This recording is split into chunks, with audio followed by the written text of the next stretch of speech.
So I really kind of miss kids games. I really miss kids MMOs, and maybe that sounds creepy to some people, like you're an adult, you're about to be 30, why do you want to play kids games? And it's really strange because my channel has kind of veered away from children's content. Often I do cover sandbox games or esporty games or endgame raider style MMOs. But actually no, I love party games, I love co-op games, and I do love children's MMO, children's specific MMO as an adult. Even though these games kind of focused on a demographic for children, actually there was content in them for families. And oftentimes nowadays, if you talk about Toontown Rewritten and a few other titles, you have private server MMOs that are ran by its community, which are by players who grew up with those games and are now adults. And actually, after going to an event for Toontown, I realized most people who play the game aren't little kids. It is actually, I would say, young adults to maybe even 30-year-olds, and even further. Like, it's really, these kind of games are for everyone, and it just kind of is a perspective shift to get into these games. But then once you're actually in them, there is an entirely, different mental state that goes with playing these games that feels so refreshing. And there's some legitimately, unique stuff going on with these games that I do want to talk about. So this is going to be me kind of lamenting about my past. I'm feeling a little bit nostalgic. I'm playing Rock Band again, and I'm watching old Jackasses, and I'm just kind of going back to being a child, and I'm regrowing up. We're always growing up. We're always kids on the playground. And so yeah, I'm looking at some older MMOs that I missed, like Warhammer. I want to jump into that, but also some older MMOs that I did play and that I'm a little nostalgic for. So we can talk about Toontown. Obviously, RuneScape is always around, but it's more than just those clear, obvious games. I know some people still jump into weird stuff, like there was Club Penguin.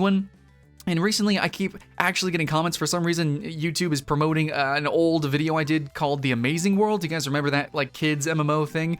And so there's a bunch of these games that kind of existed, not as many as, hardcore medieval fantasy, MMOs, but there were a few games that are these social server style MMOs that are really more minigame MMOs. And maybe I could do a whole video on just my favorite minigame MMOs, because that could still totally exist. And right now, today, I think that the ones that really exist and are popular, I guess you could almost say is RuneScape to a point, but also Guild Wars 2. And even then, those games actually have, that's not the focus of their gameplay. It's it's potential, it's there. I even included them in my comedy MMO list. But for the most part, yeah, we don't have too many of these games. Adventure Quest is probably the spearhead of all of it.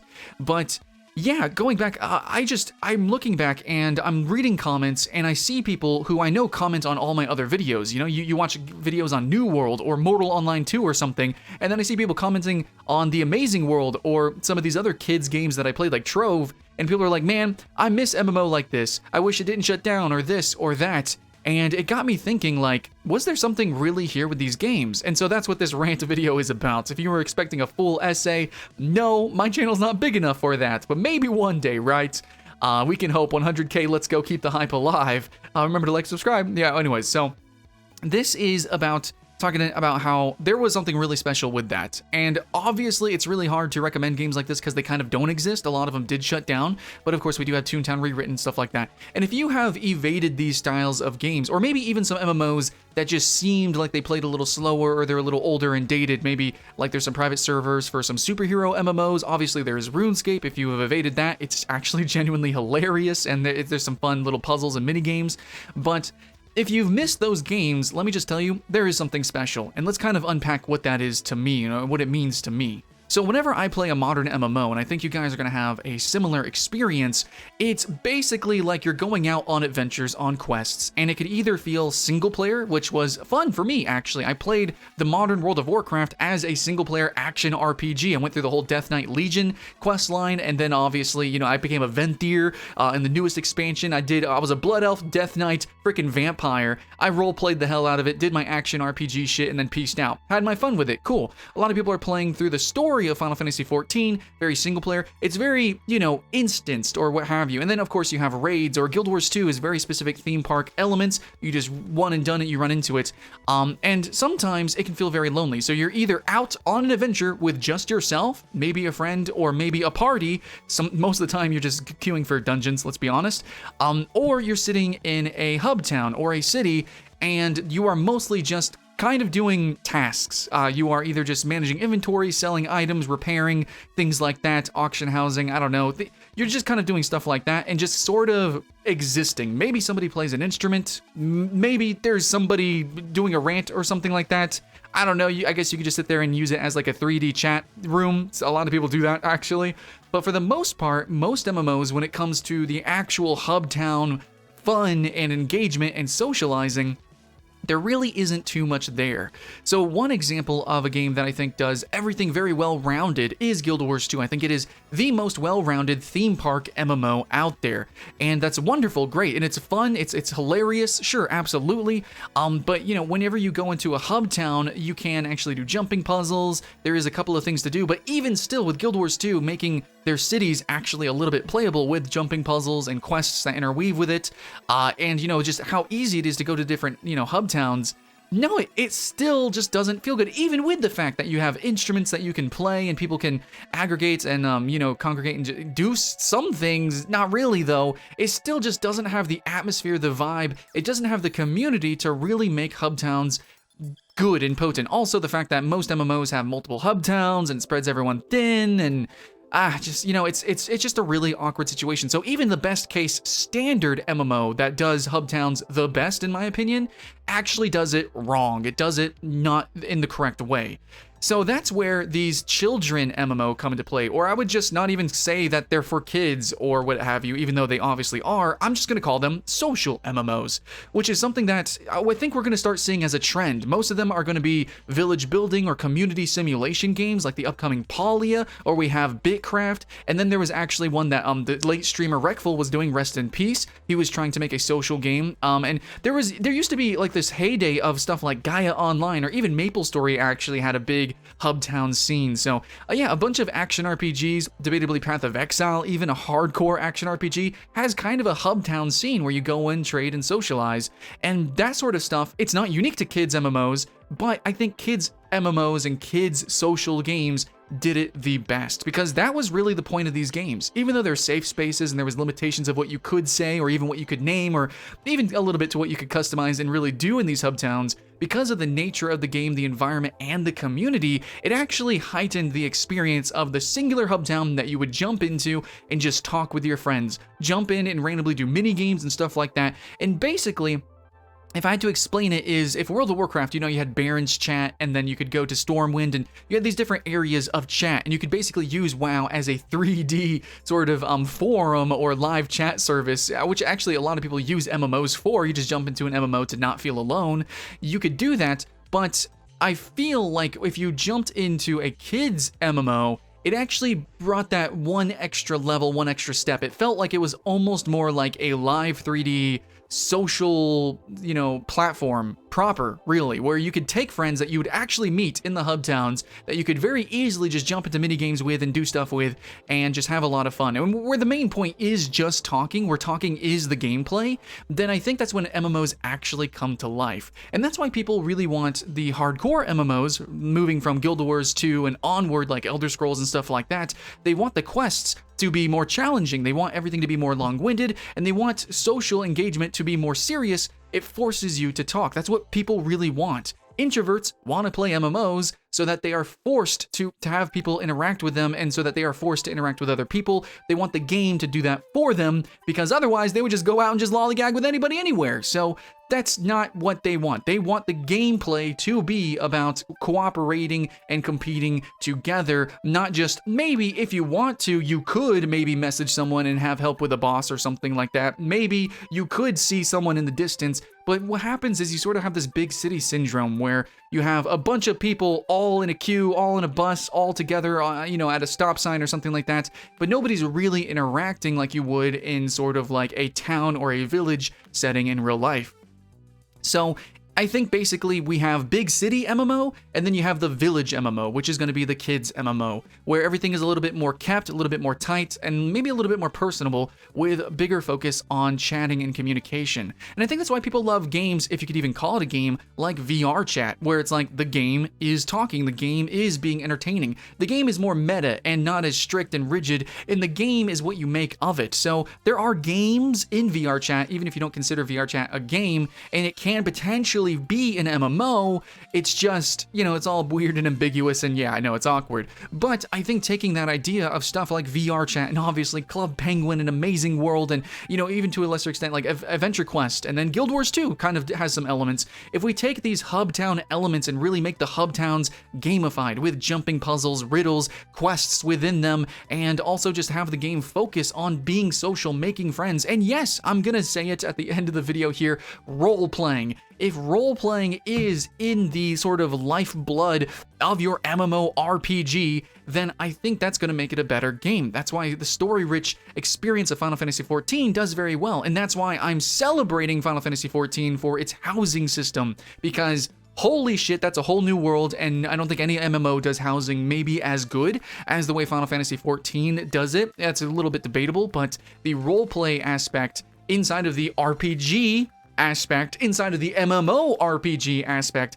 actually is kind of the award-winning formula for Final Fantasy XIV. Even though that's not perfect, and I didn't really want to talk about it, and I even demonize it for its constant queues and dungeon instances and stuff like that, still, it's really awesome when a game does that. Again, Guild Wars 2 also has some elements, this game has that, this game has that. I think we need to take all these together and realize, actually, the kids' MMOs have those experiences. Go play Toontown. You're gonna just socialize, have fun, and you'll also notice that all these little minute mechanics, all these little silly, tiny little aspects of the game, these little gameplay elements, actually have so much more weight to them when you aren't just bombarded with theme park rides. Like, there's so many different things you can do in MMO, and then there's always like a real game that's always hovering in front of you, or just on the horizon that's always taunting you, where a kid's game doesn't have that premise. It's just just have fun, jump in here. It's an arcade, it's a playground, it's a park. You just run around and kind of make what you want of it. You just make friends and just kind of play on the jungle gym. That's what it's about, and you can make your game on top of that and be a little bit more meta. So the one thing that I would ask that like kids games or these social games would implement more is physics-based interactions, more emergent gameplay, deeper customizations, and just give players more variety in expressing themselves, which is what VR chat did. So if we can take VR chat basically and then give it more gamification, like we kind of see with Guild Wars 2, or deeper role-play mechanics, kind of like Final Fantasy XIV, though VR chat does allow custom areas. So basically take VR chat mixed with Guild Wars 2, and then obviously sprinkle in a lot of mini games that we see from Minecraft minigame servers. There's Minecraft MMO servers that have this hub town, community feel where you just meet friends, make friends whenever you're playing the mini games, and then you have this progression that's based inside the hub towns, and you actually can have so much fun bringing real life friends into these experiences that really are just myriads of experiences. So it's a singular game that's actually lots of mini games, that's actually lots of memories waiting to be made. And so that's what I want to see from more MMOs. I know a lot of people want big, giant, open world, epic fights, which I do too. I think that's the definition of MMO. But I also think we need to go way back to our roots. I mean, way the fuck back, okay? We need to go way, yeah, no, this channel isn't for kids. Way back to where basically these games were excuses to be like basically a forum. They were excuses for interactions and socializings, where it started with MUDs, and then we started adding in graphics, and then full-on 3D MMOs, where, you had like Neverwinter, Meridian 59, which I actually covered on the channel, which is really kind of an interesting game, and then, EverQuest, World of Warcraft, and all of that really kind of stems from the idea of we wanted playable forums, then we wanted playable live chat, then we wanted playable avatars in a world that we could express ourselves, play around in, and then it became, kind of this very vague amoebus thing where it's like, it's just a sandbox. Every game's a sandbox, and yet there's nothing to do at the same time. It's all just one ride, really. And that's the problem, where you basically have, there's a real game, there's a real way to play this game, and then it fragments the player base, everyone's running around, and it's funny that the minigame MMOs, which are literally about fragmenting people, having them jump all around the place all over the time, because they have such a fun and interesting central hub experience that is totally focused on socializing, then it still brings people together. They always come back to the same place, and they always can come back home, where I think that's really the end goal, is that MMOs often don't feel like home. They feel dangerous and scary, and that's funny because a lot of them are very easy. But what I'm saying is, in terms of anxiety, in terms of stress, in terms of socializing, in terms of the real meta of what MMOs should be, they actually aren't making it very friendly. Everything is like match made and stale, or you have to go through Discords and try to chat with people to do some very, random sort of thing that you can only do once, and then once you have their help, you're like, oh, thanks, bye. Maybe you make a friend, but in the end, there's so much effort and energy that you have to put in that's so unreal when it could be so much more organic that the simplest and debatably most fragmented minigame, MMOs actually do better. So yes, I think the way moving forward to make an MMO, if I were to make my own MMO, regardless of genre, aesthetic, or anything, it would totally focus on having the most fun, robust hub town experience. That's it. Before I think about dragon raids, before I think about how the spells are going to work, before I think about any fucking thing else, I'm going to think about an interesting, customizable experience in a hub town where you can meet people, have, meaningful socialization with random strangers, potentially make friends, potentially make enemies, and just overall have a really good social experience that from there you can jump around and do whatever else the fuck I want the game to do. That's what I want from my games, and that's what I think we can learn from children's games. I love the lack of anxiety, I love the silliness, I love the innate role play that it just instills in me, and I am not a role player. I am not someone who plays games for stories, and yet I play the most story-light games and role play the heaviest in games that are really they're just minigame games. And there is something special about the environment that creates. And I think that, going bigger, better, having all these different rides or, focusing on a hardcore endgame, all the directions that MMOs have gone in the modern MMOs, it's a choice to make, but I think that it is a direction that is in the opposite, facing of what the OG premise of online gaming was, at least online MMO gaming used to be. So let's see if we can go back to roots and maybe see a couple of games. And again, there are some that are on the horizon, maybe not mini games MMOs, and most of them aren't about having a hub town, but maybe building your own hub town with your friends. So that's definitely really cool. That's definitely interesting. So those are Polia, that's Bitcraft again, and we're gonna probably see some more children's online MMOs, especially with Roblox being so big. And I know there's a few others out there that are a little bit underrated, but still, like Blancos. Regardless, I'm name dropping, but we'll do list videos where I actually cover those proper. But in the end, basically, think I said everything I need to say. Kids MMOs, if you get the chance, try them out. Do not discount Roblox. I can't believe I didn't mention Roblox because I forget that it's stupid popular, but for my age range, it's not. Fucking play it. Royal High is so cool. But anyways, there's so many amazing games out there. Give them a shot, even if they look silly, even if they look like they're not for your demographic. You will be so pleasantly surprised by what they actually offer if you are truly a fan of MMOs. Please and thank you. There's something there to offer, and hopefully I kind of explained what that could be. I know it sounds, I didn't want to use the word role play too much, but there is like a soft role play. There is something special about where the game is playing roles, it's socializing, and in the end, I just feel like that kind of makes sense, isn't it? You're playing MMORPGs. You probably lean into that just a little bit. But then again, if you don't, there are plenty of games that you could play that don't do that. Such as World of Warcraft a little bit, yeah, Albion Online, EVE Online, blah, blah, blah, blah, blah.